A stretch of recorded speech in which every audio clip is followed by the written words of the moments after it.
September 29 నడుస్తున్న అద్భుతం. సంఘం ఓ అద్భుతం. ఎంతటి నైపుణ్యమైన తలాంతులైనా లేక కార్యక్రమాలైనా సంఘాన్ని అది ఉండాల్సిన విధంగా తయారు చేయలేవు. కేవలం దేవుడు మాత్రమే అది చేయగలడు. ఒకవేళ ప్రతి విశ్వాసి దేవుని కృపపై ఆధారపడుతూ దేవుని ప్రేమలో నడుస్తూ పరిశుద్ధాత్మ సహవాసంలో పాల్పొందుతూ శరీరానుసారంగా నడవనట్లయితే అప్పుడు అతడు పరిష్కారంలో భాగమవుతాడే తప్ప సమస్యలో భాగం కాడు. అతడు దేవునికి మరియు ఇతరులకు ఓ సజీవ ఆశీర్వచనంగా ఉంటాడు. మన దేవుడు ప్రేమ సమాధానంలో దేవుడు. కొరింథీయులకు రాసిన 2వ పత్రిక 13వ అధ్యాయం 11వ వచనం. మన జీవన శైలిని బట్టి మరియు మనం మన సంఘ కార్యకలాపాలను నిర్వహించే రీతిని బట్టి బయటి ప్రపంచం మన గురించి ఆ మాట చెప్పగలదా?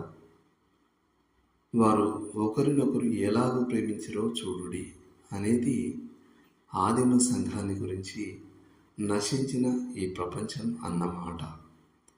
కానీ సంఘం అలాంటి ప్రశంసను పొంది చాలా కాలం అయింది.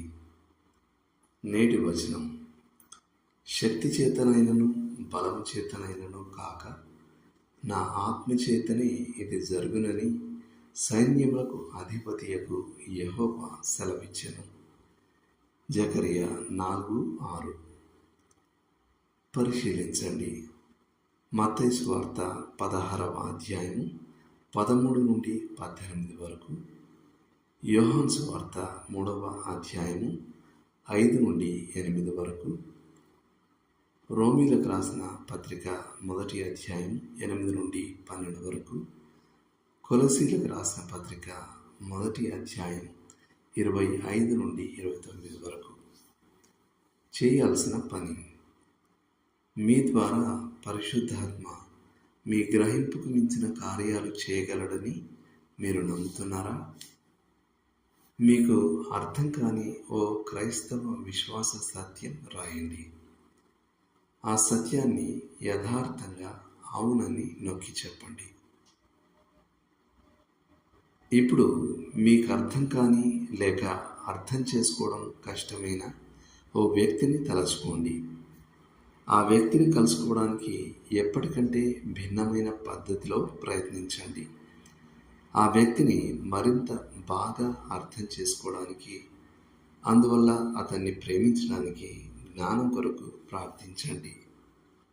దేవుడు మిమ్మల్ని దీవించునుగాక. ఆమేన్.